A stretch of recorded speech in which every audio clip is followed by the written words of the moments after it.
In the summer of 1923, deep in an Idaho valley, people decided Eric Halverson had finally lost his mind.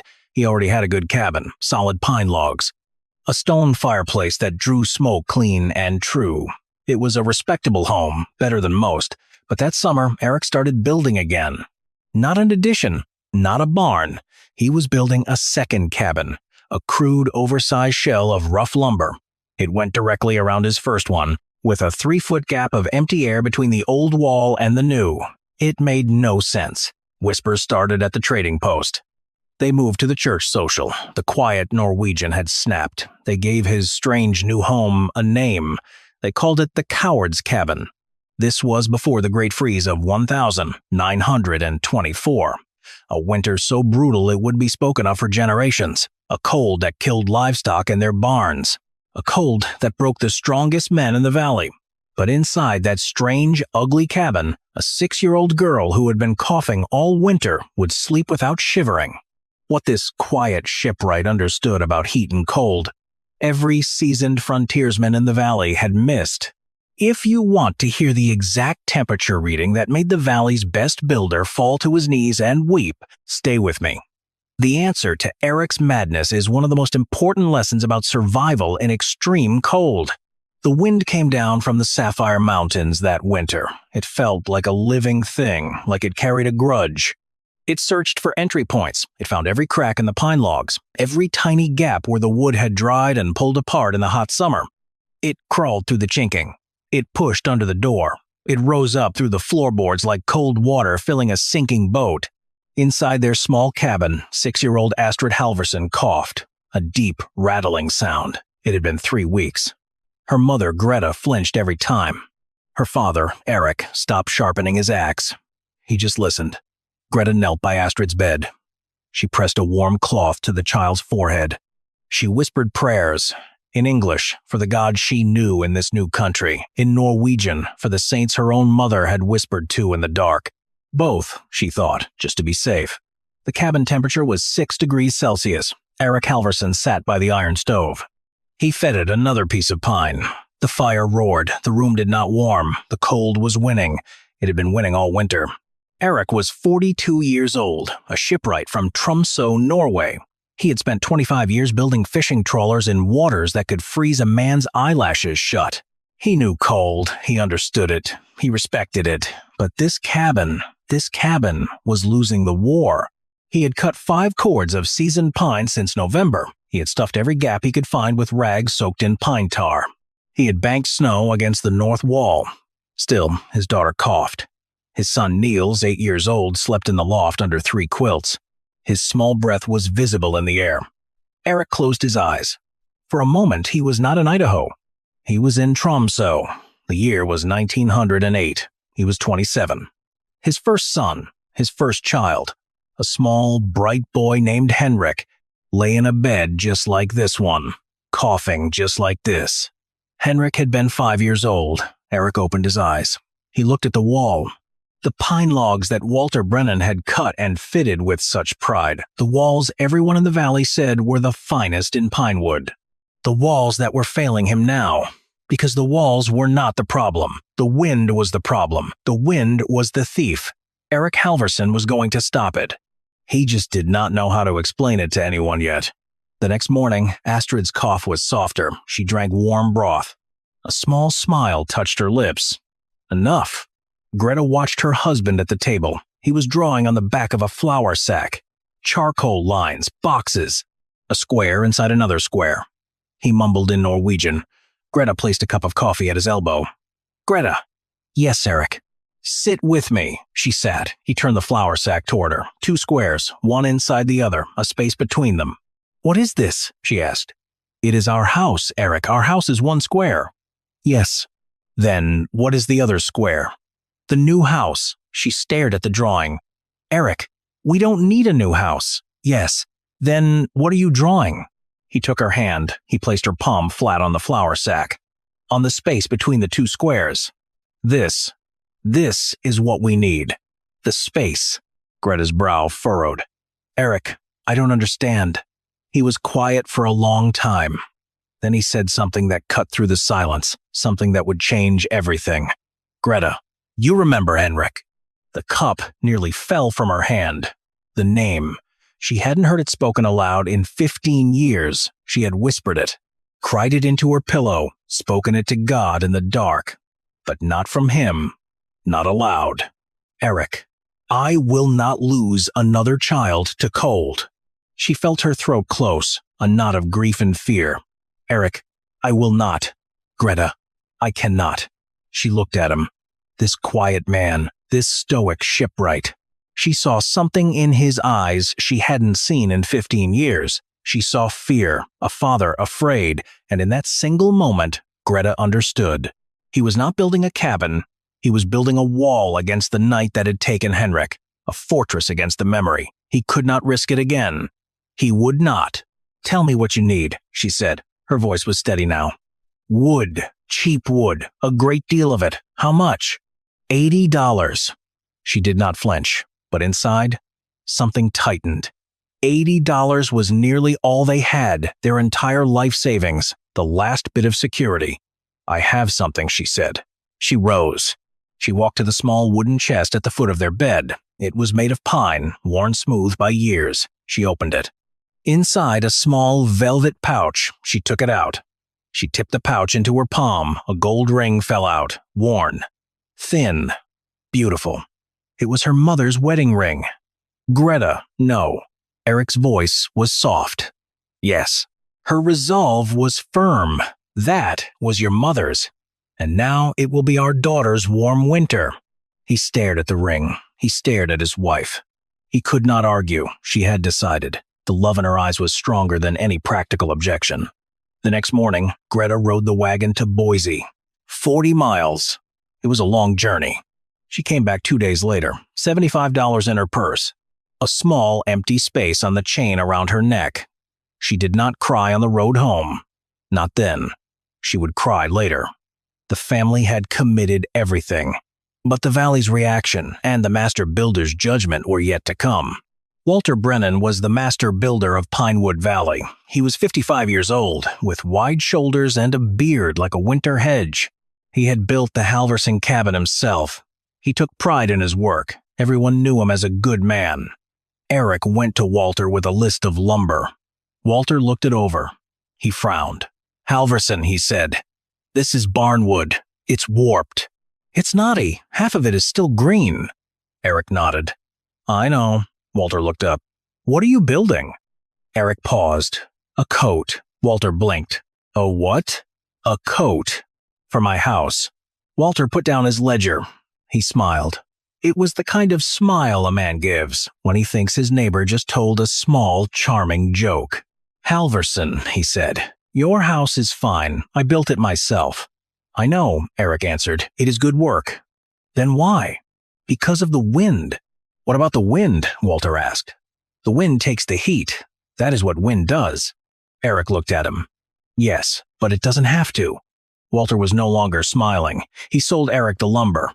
He counted the money twice. He helped load the wagon. He did not say another word. But as Eric drove away, Walter Brennan stood at the gate of his lumber yard. He watched the wagon disappear down the road. He shook his head slowly. Lord, help that man. The work started on the 1st of June. Eric dug a trench 3 feet out from his cabin's foundation. He laid down 15 centimeters of coarse gravel from the creek. He set posts. He raised beams. The neighbors started to notice by the 3rd day. By the end of that week, the story had a name. It happened at the general store on a Saturday. Eric came in for nails and salt. He nodded to the storekeeper. Then a voice boomed from the back of the store.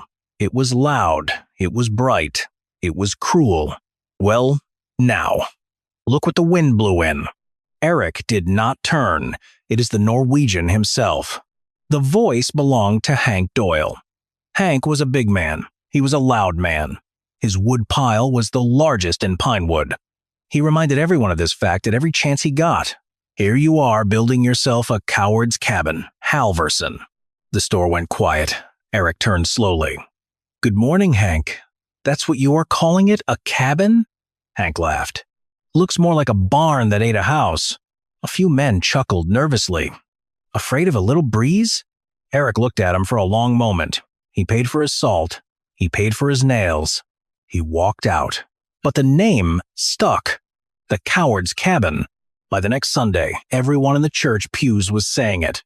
Greta Halverson heard it for the first time at the quilting circle. She walked into Eleanor Brennan's parlor with a basket of folded fabric. The room had been full of chatter, pleasant voices, the clink of teacups. The conversation stopped when she entered. Not abruptly, not cruelly, it just stopped, like a door being closed. Eleanor Brennan rose from her chair. Eleanor was in her early 50s. She was Walter's wife. She was the unspoken leader of the women of Pinewood Valley, a woman of great composure. "Greta," she said, "do come in, dear. Thank you, Eleanor. Sit.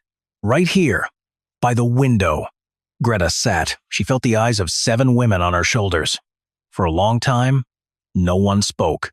Then Eleanor sat down beside her. She placed a soft hand on Greta's. Her voice dropped to a whisper. "It must be so difficult for you, dear, with your husband's notions." Greta did not look up. "We are praying for you." The women murmured agreement.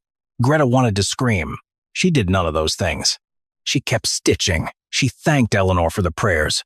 When she walked home that afternoon, she did not cry until she was alone in the kitchen. She did not let Eric see. That evening, after the children were asleep, an old woman came up the path. She carried a basket on her arm. The old woman was Ruth Anderson. Ruth was 70 years old, a widow, Danish by birth. She was the most respected woman in the church. She walked with a cane carved from cherry wood. She had buried 2 husbands and 3 children. She lived to plant a garden every spring. She knocked on the door. Greta opened it. "Mrs. Anderson." "Greta, may I come in?" "Of course." Ruth stepped inside. She set her basket on the table. She unwrapped a loaf of bread. It was still warm. "You did not come to the social last week." "No, I noticed." Ruth sat down. Greta sat across from her. "Child, listen to me. Yes, I have lived a long life. I have buried good men. I have watched 2 of my children die. I have seen the valley laugh at people, and I have seen the valley apologize." Greta's hands began to tremble. "I do not know what your husband is building, but I will tell you what I have learned in 70 years on this earth. Yes, sometimes a man sees what a woman feels." Greta looked up. "My first husband. He was a shipwright from Denmark. He used to talk late at night about boats with 2 skins, about the air between them. He used to say it could keep a man alive in waters that should kill him." Greta's breath caught. He died before he ever got to try it. I buried him with that idea still in his head. "When I heard about your husband, about what he is building, I wept, child. I wept like a young woman." "Mrs. Anderson, trust him, Greta. Trust him. Some men see what others cannot, and some women have the great honor of standing beside such men." Greta could not speak. She held the old woman's hand. She nodded. That was all. Work on the outer walls continued through June and July. Eric raised the planks one by one. He worked alone. He worked with a quiet purpose. Greta brought him coffee each afternoon. Each day, before she walked back to the cabin, she pressed her hand against the new outer wall. She closed her eyes. She prayed. A short prayer. The same one. Every day. "Lord," she whispered, "let my husband be right, not for his pride, for our children." The valley watched. The valley whispered. Hank Doyle made a regular sport of it down at the general store. Eric never reacted to the whispers, but Greta did. She clenched her jaw. She walked through that town with the dignity of a queen. She never let Eric see her pain. Then James Whitfield came for Sunday dinner. James was Greta's older brother. He was a rancher, a practical man. After supper, he took Eric out to the porch. He lit his pipe. He watched the sun fall. Then he spoke very quietly. "Eric, James, I went into town on Tuesday, to the bank." Eric's shoulders went still. "And?" "The manager, Mr. Hollis. He pulled me aside." "What did he say?" "He said the bank is watching your loan, Eric. If this winter goes badly, if you cannot make your payment in March, they will call the loan." Eric looked at him. "I know what calling the loan means. You will lose the land, the cabin, all of it." "Yes." James turned. His face was tight. "Eric, I am not saying you are wrong. I am saying the valley thinks you are. The bank thinks you are. And if you are, my sister loses everything." Eric looked down at his hands. For a long moment, he did not speak. Then he said, "James, do you remember Henrik?" James went very still. "I remember." "Then you know." "I know what? You know I cannot be wrong." The two men sat in silence on the porch as the sun finished its slow fall behind the Sapphire Mountains. By the end of August, the second cabin was finished. It was squat, ugly, lopsided where the green lumber had warped. Eric built small 10-centimeter ventilation openings near the foundation. He built matching openings under the eaves. He built simple baffled covers. The structure rose around the original cabin like an oversized coat. Eric stood beside his wife and looked at it. She did not speak for a long moment. Then she said, "Eric, it is quite something. Yes, people are going to laugh." "Yes. Are you sure?" He turned to her. "Greta, I am sure." She slipped her hand into his. They stood in the late summer sun. They looked at the strange, ugly thing her husband had built. She believed in him. She did not know why, but she did. Then came the visit from Mr. Pemberton, the county agricultural extension agent. He was a tidy man. Spectacles, a clipboard, a black necktie even in summer. He walked the perimeter slowly. He took notes. He measured the 90-centimeter gap. Then he sat down at the kitchen table. "Mr. Halverson, I must be candid. Please. This design is not in any government bulletin I have ever seen. I have concerns about moisture in the cavity, about fire risk. This is an unapproved technique." Eric nodded slowly. "Mr. Pemberton, will you come back this winter?" "Pardon?" "In January. Bring your thermometer. Take your measurements." Pemberton blinked. Yes, I suppose I could." "Then come." The frost came early that year. By the third week of October, the mornings were stiff with rime. The grass crunched underfoot. The wind, when it blew, had teeth. Astrid woke up one morning with a small, dry cough. Greta heard it from the kitchen. She set down her wooden spoon. She walked to the bedroom. The little girl was sitting up in bed. Greta touched her forehead. Warm. Slightly. Not feverish, but warm. The cough that had haunted last winter had returned. Greta fed her daughter warm broth. She tucked her back in. She closed the door softly. Then she walked outside, around the back of the house, into the strange 90-centimeter gap between the old wall and the new one. She placed her palm flat on the original log wall. The wood was cool, but not cold. The wind howled outside the new outer wall. But here, in this strange enclosed corridor, the air was still. She stood there a long time. Then she sank to her knees on the gravel bed. She bowed her head. Lord, she had not prayed aloud for a long time. Lord, I do not understand what my husband has built, but I know my children, and I know my husband, and I know you. Her voice trembled. Lord, let him be right, not for his pride. For our daughter. She paused. For Henrik. She had not said the name aloud in a long time. For Henrik, Lord. She wept then, quietly, with her hands still on the cool log wall. She did not see Eric standing at the entrance of the gap. He had come out to chop kindling. He had heard her voice. He had stopped. He stood there in the cold afternoon. He listened to his wife pray for him. He understood, at last, what he had built. He had not built a wall. He had not built a coat. He had built a place where his wife could put her hand on the wood and pray for the safety of their children. That was what he had built. He turned silently and walked away. The first snow fell on November 4th. Greta watched it settle on the strange, ugly outer wall of their home. Eric came up behind her. He put his hands on her shoulders. It is here, she said. Yes, he answered. Are you ready? He paused. Greta, I am ready. Outside, the wind began to rise. It came down from the Sapphire Mountains with a grudge, searching for cracks, for gaps. It always did. This year, it would find none. December arrived like a closed fist. On the first day, the temperature dropped to negative 18 degrees Celsius. It just stopped there, like a clock that had given up. Smoke from every chimney in Pinewood Valley rose straight into a pale white sky.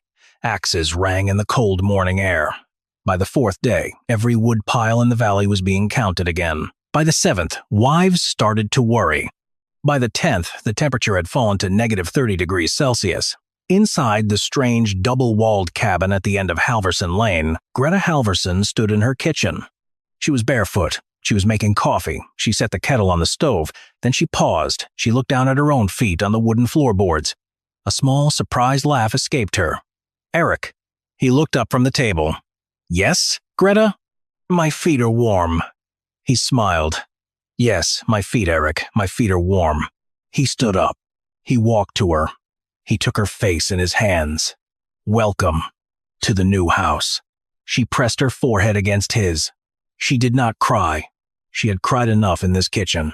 For the first time since they had come to this country, she felt safe. The blizzard hit on the 16th. It did not arrive. It attacked. The wind screamed down from the Sapphire Range at 95 kilometers per hour. It did not let up for 2 weeks. The snow came in horizontal sheets. Inside the original logs of their cabin, Eric Halverson sat by the iron stove and listened. He could hear the wind howling against the outer wall 6 meters beyond the inner one. But here, the wind was just a story, a distant rumor. He walked outside through the door of the inner cabin into the 90-centimeter gap. He pressed his ear against the outer plank wall. The wind was truly screaming out there. He pressed his hand against the inner log wall. Cool, calm, still. He smiled a small Norwegian smile. The system was working. The Halverson family was warm, but the valley was in peril. Hank Doyle's pride was about to face its ultimate test. Hank Doyle ran out of seasoned wood on the 14th of December. He had been too proud to ask anyone for help. All autumn, he'd been busy laughing at the coward's cabin instead of doing what every other man in the valley had done. So, when his pile of dry pine ran out, he started burning what he had. What he had was green pine. Wet wood, heavy with sap. It smoldered more than it burned. It filled his chimney with creosote. For 3 days, he burned that green pine. For 3 nights, he watched his wife shiver. He watched his daughter cough. His sons huddled close to a dying stove. His wife was Martha. She was 35 years old. On the morning of December 18th, Martha Doyle began to cough. It was a deep cough, the kind that meant something had gone deep into her lungs. The chimney fire started at 3 in the afternoon. Hank's oldest son saw it first. A column of black smoke punched up out of the roof. Pa. What? Pa, the chimney. Hank ran outside. The smoke was so dark, it stained the sky. Snow. Get up there, both of you. Now. His sons climbed onto the icy roof. They began shoveling snow down the flue, pail after pail. They were frantic. Their hands went numb. It took 40 minutes to kill the fire. When the smoke died down, the chimney was cracked. The stove was warped from the heat. Martha Doyle lay on the bed in the back room, coughing. The cough was not stopping. Hank stood in the small, dark room. The cabin was 4°C and dropping fast. His wife's lips were going pale. He knelt by the bed. Martha. She did not answer. She just coughed. Martha, look at me. Her eyes were glassy. He touched her forehead. She was burning with fever. He stood up. He walked to the bedroom door. He looked at his 3 children huddled around the dead stove. He looked at little Mary, his daughter. Her thin arms were wrapped around her own body. He looked at the empty wood pile outside in the snow. He looked at the broken chimney. He looked, in his mind, at the row of laughing men at the general store. He heard the loud voice that had given a name to a quiet man's strange, ugly home. A coward's cabin. He bowed his head. For a long moment, Hank Doyle did nothing. Then he reached for his coat. It was 2 miles to the Halverson place. The wind was in his face the entire way. The snow was waist-deep in places. He fell twice. He got up twice. He just kept saying his wife's name in his head like a chant. Martha, Martha, Martha. It was nearly 2 in the morning when he reached the door. He stood there a moment, snow piled on his shoulders. His beard was frozen white. He had not knocked on this door before. He had only ridden past it. He had only laughed at it. He raised his fist. He knocked. Greta Halverson opened the door. She wore a wool shawl. She held a small lamp. The warm air from the cabin rolled out around her. It was like a wave from a summer ocean. She looked at him. He looked at her. He could not speak. She did not ask why he was there. she did not ask anything. She stepped aside. "Come in, Mr. Doyle." He came in. The warmth hit him like a slap. He staggered. Eric Halverson rose from his seat by the stove. He took one look at Hank Doyle's face. He understood without a word. "Where is she?" 2 miles. "The cabin." She cannot stop coughing." "How bad?" "Fever." Eric nodded. He was already moving. "Greta, the sled." "Yes." "Blankets, the thick ones, and the bricks from the hearth. Wrap them in flannel." "Yes." "Hank, yes." "Sit. By the fire. You can barely stand. Your boys need a father who is not dead in a snowdrift." Hank sat. He sat by the iron stove in the cabin he had spent 6 months mocking. He held a cup of coffee in his shaking hands. He stared at the floor. Greta did not look at him with anger. She looked at him the way a woman looks at a man whose wife is dying. She put a blanket around his shoulders. "Drink your coffee, Mr. Doyle. Mrs. Halverson." "Yes, I am sorry. Drink your coffee." Eric drove the sled through the storm. He drove it with the patience of a man who had piloted small boats through Arctic waves at midnight. The horse fought him. The wind fought him. He found the Doyle cabin at 4 a.m. The boys met him at the door, white-faced. Mary, the daughter, was crying without sound. Eric wrapped Martha Doyle in 3 blankets and the warm, flannel-wrapped bricks. He carried her to the sled. He laid her in the bottom. He drove home. When he came through the door of his own cabin at 6 a.m, Greta was already waiting. The bed in the children's room had been made up with fresh linens. The room was 20 degrees Celsius.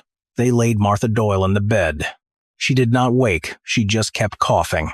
For 3 days, Greta Halverson sat at Martha Doyle's bedside.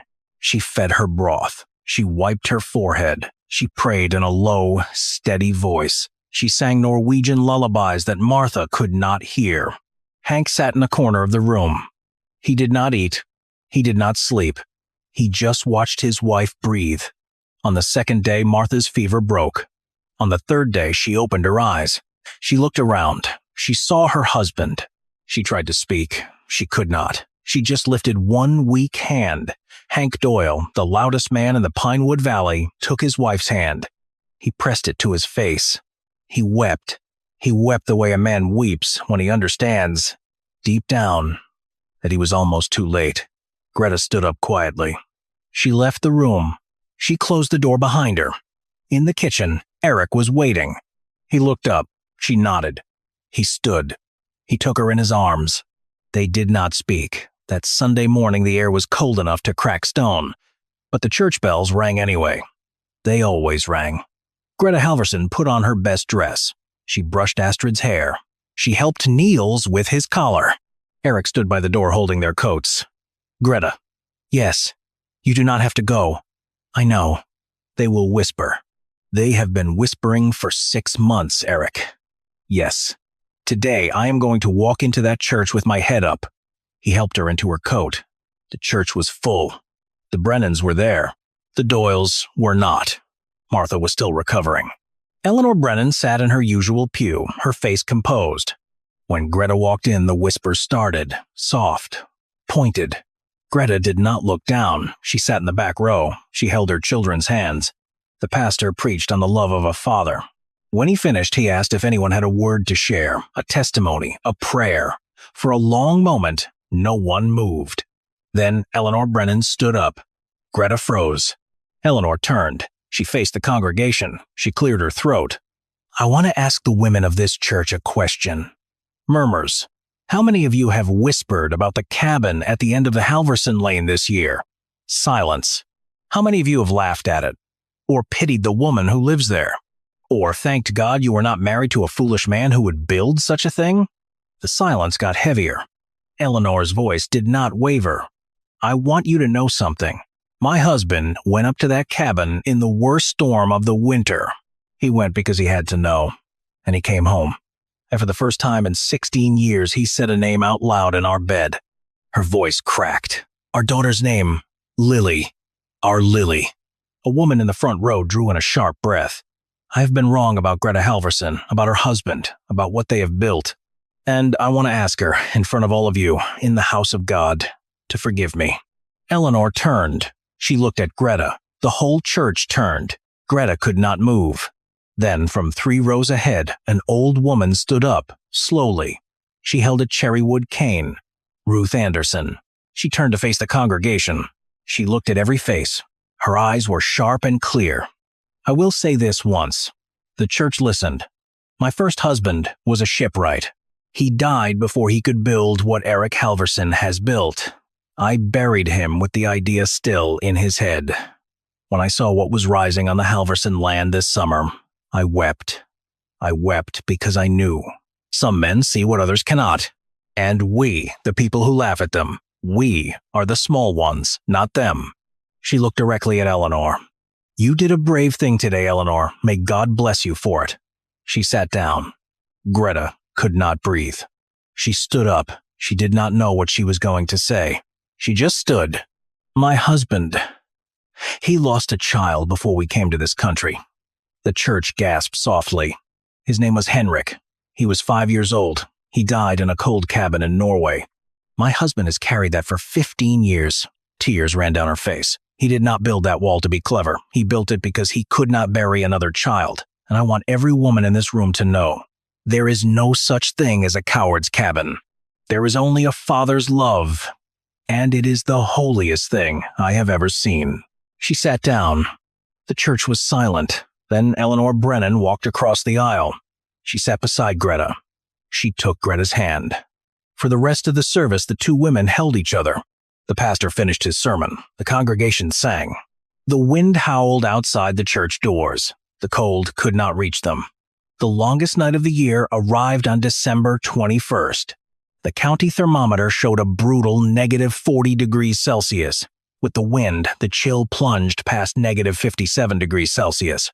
Walter Brennan, the master builder, had not slept well in 2 weeks. He sat in his rocking chair, close to his own iron stove. His wife Eleanor was bundled in 3 quilts in their bed. Their cabin stayed at a frigid 3 degrees Celsius. Walter was burning a cord of seasoned oak every 5 days. He fed another log into the fire. It roared. The room still would not warm. He stared into the flames. He thought about the strange, ugly cabin 2 miles up the road. He had ridden past it that afternoon. He had seen something he could not explain. There was almost no smoke coming from its chimney, just a thin, pale wisp of white, lazy and thin. He pushed himself up from his rocking chair. Eleanor stirred in her sleep. Yes, Walter? She mumbled. I am going out, he said. Walter, it is negative 40. I know. Where? Halverson's. She sat up. Walter, at this hour? Yes. He stood in the dim lamplight. I have to know, Eleanor. Know what? I have to know. He kissed her on the forehead. He went out. He hitched the sled. He loaded half a cord of seasoned pine. He told himself he was delivering fuel to a foolish neighbor, someone whose system had surely failed. That was the story he told himself. But underneath that story, another one pulsed. He needed to know if he had been wrong for 30 years. He drove the sled up the lane through the cracking cold. The wind had died down a little. The night was clear. The stars shone so bright they looked unreal. He arrived at the Halverson lane at 9:15. He stopped at the gate. He looked. A thin, lazy wisp of white smoke curled from the chimney. That was all. Walter sat on the sled. His mouth hung slightly open. He drove up to the front door. He stepped down. He knocked. Greta opened the door. Warm air rolled out into the night. It was not just warm air. It was a wave. It was like a summer ocean. Walter Brennan staggered back half a step. Mrs. Halverson, he stammered. Walter, come in. I have wood, I thought. Come in, Walter. He came in. He did not take off his hat at first. His eyes adjusted slowly. His mind refused to accept what it saw. He saw Eric Halverson rise from a chair by the stove. He saw the stove. The damper was nearly closed. The fire inside was small and calm. Beyond the stove, he saw the rough-hewn kitchen table. 2 children sat there, 8-year-old Niels and 6-year-old Astrid. They were drawing on slate boards. They were barefoot. They wore simple cotton shirts. Walter Brennan opened his mouth. He closed it again. His eyes found the thermometer on the wall. The mercury sat clear and undeniable, 20 degrees Celsius. He stared at it for a long time. Outside, it was negative 37 degrees Celsius. 20 degrees Celsius inside, a differential of 57 degrees Celsius. Walter Brennan, master builder, had spent the last 2 weeks waging war to keep his own home at 3 degrees Celsius. 102. He turned slowly. He looked at Eric. Eric had not moved. Halverson. Yes, Walter. How? Eric gestured to a chair. Sit down, Walter. Drink coffee. Walter sat. He sat heavily, like a man who had taken a blow he had not seen coming. Greta brought him coffee. He took the cup automatically. He looked at the children. The little girl, Astrid, looked up at him. She smiled. Hello, Mr. Brennan. Walter could not speak. He just nodded. Eric sat across from him. Walter, Eric said, you came in the cold for a reason. Walter took a sip of the coffee. His hands were shaking. He set the cup down. I came, he said, because I had to know if I was wrong. Eric nodded. And? Walter looked at the thermometer again. He looked at the children. He looked at the calm, small fire. He stood up suddenly. He walked to the north wall. He pulled off his glove. He pressed his bare palm against the pine. Cool, not cold. It felt the way an interior wall feels in October. He pressed his forehead against the wood. A sound came out of him. It was not a word. He sank to his knees. Eric did not move. Greta did not move. When Walter lifted his head, his eyes were red. My God, man, he turned. He looked at Eric. My God, Halverson, we have been building coffins. All of us. We have been building cold wooden coffins. Eric just nodded. I know, Walter. 30 years, Halverson. 30 years I've been building. I know. I called you a fool. You did not. The valley did. Walter shook his head. He sat back down. He pressed his palms into his eyes. When he lowered his hands, he looked at Greta. Then back at Eric. Halverson. Yes, there is something I have never told anyone. Not in 15 years. Eric waited. Greta sat down at the end of the table quietly. In the winter of 1908, Walter began, his voice hoarse. My daughter died. Greta's hand went to her mouth. Her name was Lily. She was 4 years old. The sweetest child you have ever seen. Yellow hair, blue eyes. I built her a small wooden horse for Christmas of 1907. She slept with it under her pillow. Walter swallowed. In January of 1908, she got the cough. The cabin we lived in. The cabin I built. It was 8 degrees Celsius inside on the day she died. I was burning a cord of oak every 6 days. He looked up at Eric. His eyes were wet. And she died, Halverson. She died in my arms in an 8 degrees Celsius cabin.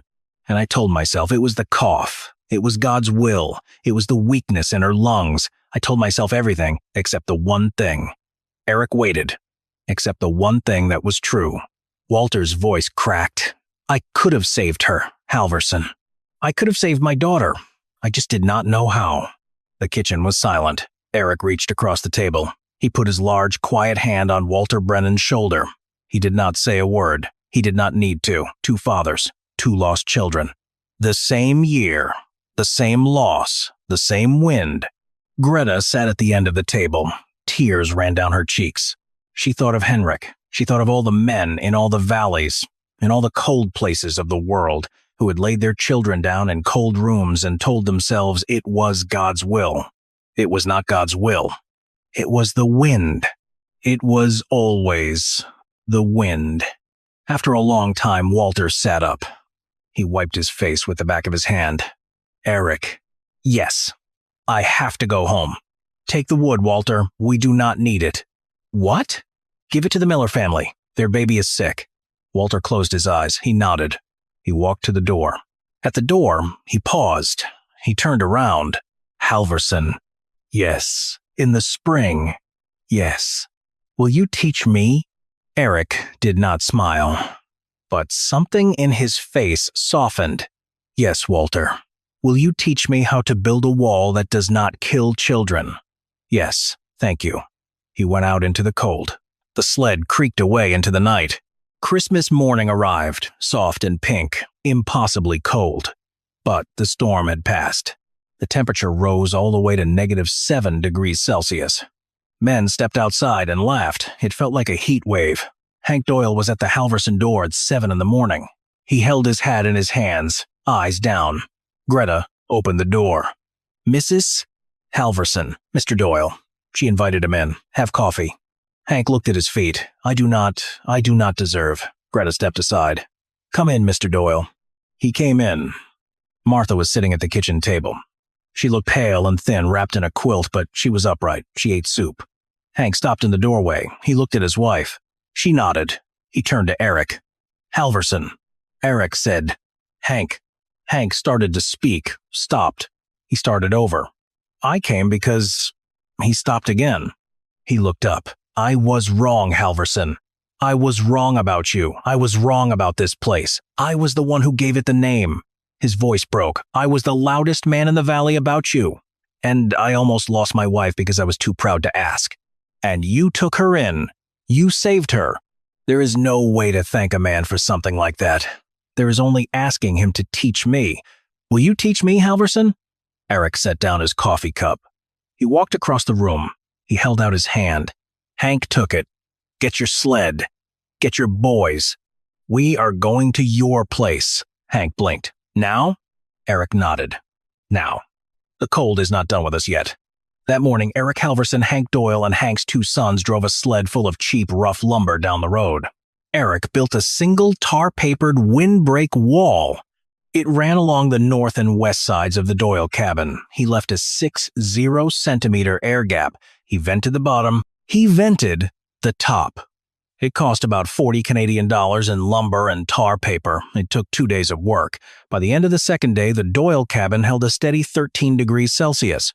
It was the difference between a war and a peace. Hank Doyle sat in his own kitchen on the third evening. He watched his wife eat dinner without shivering. He watched his daughter Mary do her schoolwork without gloves. Martha was crying, not from cold, but from relief. He took her hand across the table. He did not speak. He did not need to. The story of Hank Doyle traveled the valley faster than Walter Brennan's story. Hank, the loudest man in Pinewood, was now the loudest evangelist for what he called the Halverson Wall. He went to the pub. He stood up at the bar. He banged his fist on the wood. Listen to me, all of you. I was a damn fool. I almost killed my wife with my pride. There is a Norwegian up the road who can teach you how to keep your family alive. Go to him, hat in hand, and ask. The men listened. The men went. By the second week of January, 3 more families had started to build. By the end of January, 6. By February, 9. By the time the snow began to melt in late March, 15 homes in the Pinewood Valley had some version of what Eric Halverson had built. None of them were as elegant. Most were like the Doyle solution, just a windbreak, just enough. But each one held a temperature the families inside had never known before. Each one used a third of the wood. Each one let women stand in their kitchens without coats. Children slept without 3 quilts. Old people stopped coughing. Mr. Pemberton, the county agricultural extension agent, returned in late January. He brought his calibrated meteorological thermometer. He measured. Outside, it was negative 34 degrees Celsius. Inside, 19 degrees Celsius. He stood in the kitchen with his clipboard. Then he sat down. He took off his glasses. He polished them. Mr. Halverson. Eric nodded. Yes. Pemberton looked at him. This is engineering. Eric nodded again. Yes. Pemberton asked, May I see your records? Eric produced the ledger. Pemberton opened it. He read, Daily temperatures inside and outside, twice a day, every day since November 1st. Wood usage, wind direction. He looked up. Mr. Halverson, you have been keeping data. Eric confirmed, Yes. All winter? Yes. Pemberton shook his head. This is more rigorous than any government bulletin I have ever read. Eric shrugged. I built boats. We kept records. The sea does not forgive the man who guesses. Pemberton stared at him. Then he laughed, a small, surprised laugh. Mr. Halverson, may I take this ledger? I want to send it to Boise, to Washington. Eric said, You may take it. Sir, Pemberton, the information is not mine. The ocean taught it to me for free. I am only passing it along. The spring of 1924 brought a harsh truth. The valley had lost 12 families' worth of livestock. 3 children had died. But not one of those children came from the 15 homes that now had some version of Eric Halverson's wall. Not one. Stories of the strange double-walled cabin spread. Not just through Pinewood, but to the next valley. And the next. By summer, men were riding 95 kilometers just to see it. Eric received them all. He never asked for a penny. Then, in June of 1924, a man arrived from Spokane. He wore a city suit, carried a leather case. He sat at the Halverson table and laid out a contract. "Mr. Halverson," he began, "I represent a construction company. We have heard a great deal about your design. We would like to acquire the patent rights." Eric just watched him. "There is no patent," Eric said. The man from Spokane smiled. "That is why we are here." He wrote a number on the contract.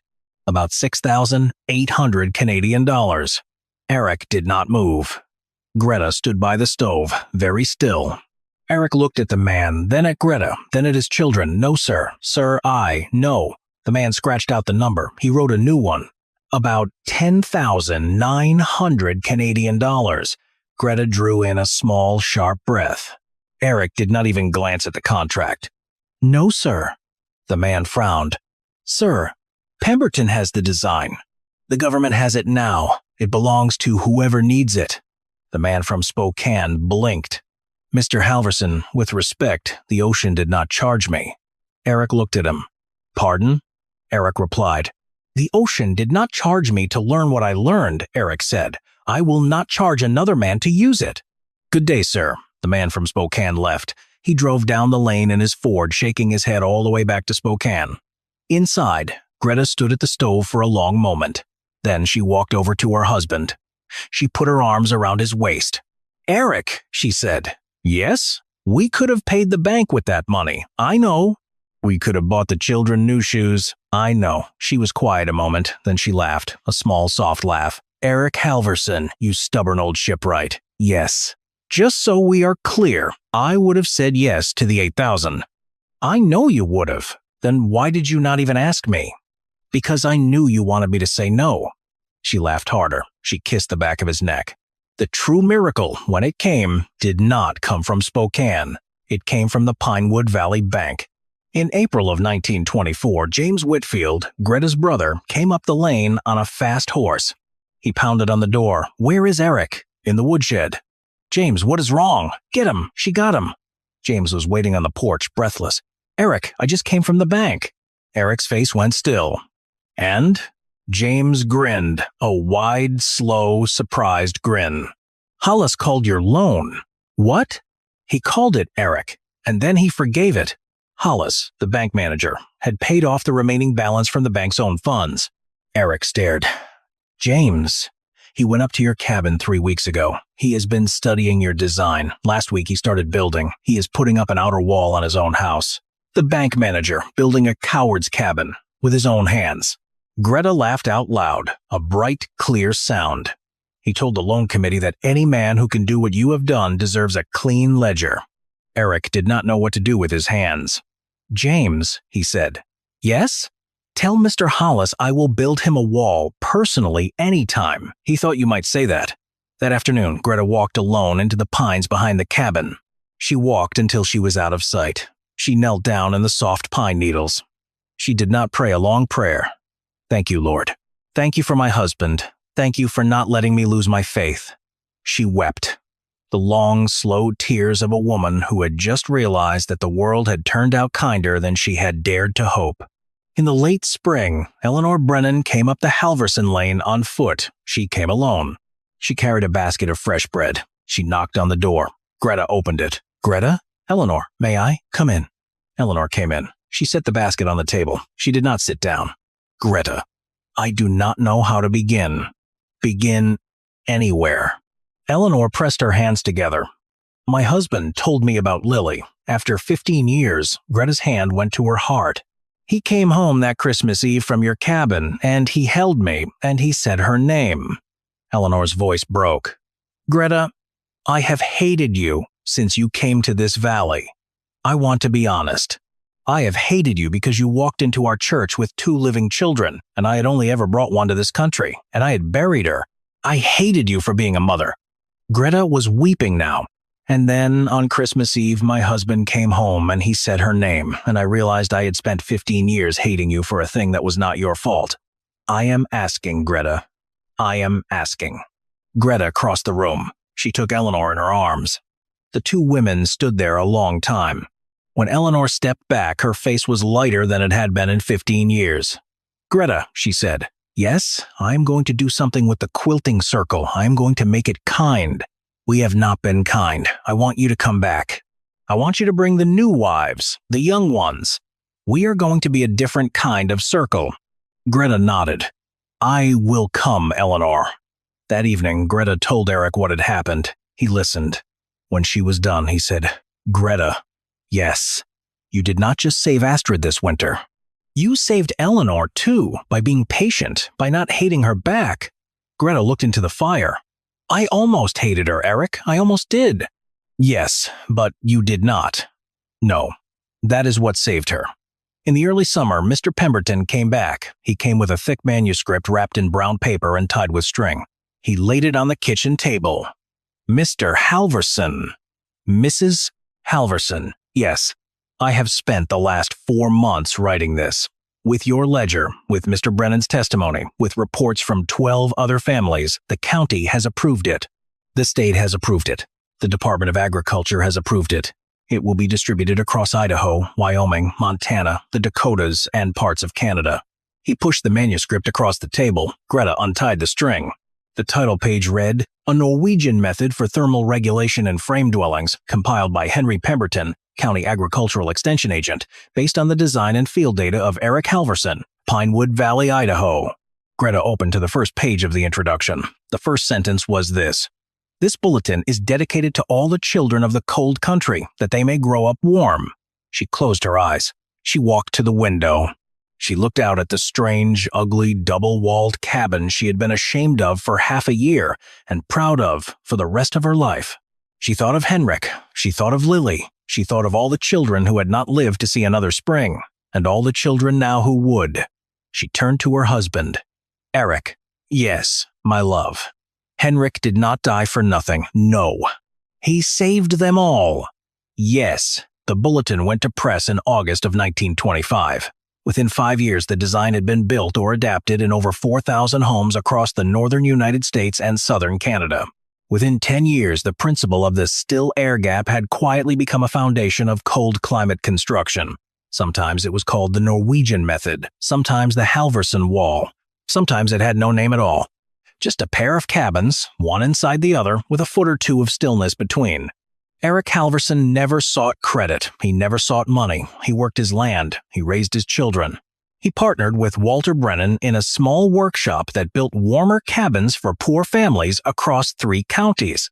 Walter never accepted a salary higher than what he needed. When Eric asked him why, the older man only said, "This is how I bring my daughter home." Eric understood. He never asked again. In the autumn of 1926, when Niels was 11 years old, Eric took his son for a walk in the high pines. The boy was old enough now. They walked a long way. They sat down on a log overlooking the valley. The leaves were turning. Pa. Yes, Niels. Tell me about Henrik. Eric did not flinch. He had been waiting for this question for years. He told his son everything about the village in Tromsø, about the small, bright boy with the yellow hair, about the day Henrik came down with the cough, about the long night in the cold cabin, about the morning when Henrik did not wake up. Niels listened. When Eric was done, the boy was crying quietly. Then he said, "Pa, Henrik did not die for nothing. You saved the whole valley because of him. He lives every time a child is warm." Eric put his hand over his face. He wept. His son, his 11-year-old son, had said the very words his wife had said, the words he had not been able to say to himself. He pulled Niels close. He held him for a long time. The wind moved in the pines. Eric Halverson lived a long, quiet life. He died in the spring of 1958. He was 77 years old.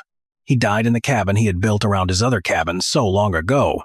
He died in the same room where his wife had once placed her hand on a log wall and prayed for their daughter. His daughter Astrid was 32 years old. She sat at his bedside. His wife Greta was 73. Her hair was white. She held his hand. His last words were these. He looked at her. He smiled. "Greta?" "Yes, my love. The wind. Yes. It cannot find us. She kissed his forehead. No, Eric, it cannot find us anymore. He closed his eyes. He went home. Outside, the spring wind moved softly through the pines. The cabin stood. The triple walls stood. The valley was warm. It was warm for them. It was warm for everyone. In the small wooden chest at the foot of the bed, there was a ledger, leather-bound, the pages yellowed, the handwriting careful and slanted. The first page was dated November 1st, 1923. But on the inside of the front cover, before any of the data, there was a single line written in another hand. Different ink, Norwegian. It read, "For Henrik, and for Greta, forever." The line had been added the night before Eric died. His daughter Astrid found it 3 days after the funeral. She sat in the kitchen with the ledger open on the table. She read those words. She wept. She closed the ledger. She put it back in the chest. She left it there for the rest of her long life. The story you just heard is historical fiction. The characters, their names, the places, and the specific events are all made up. But the science behind the still air gap and double wall construction, those are real techniques. People actually use them to build homes in cold climates. Our story is a creative reconstruction. It takes inspiration from the true history of frontier settlers. They use these methods to survive harsh northern winters. It shows how their ingenuity made all the difference. If you found this story compelling, please consider subscribing for more tales of human ingenuity and survival.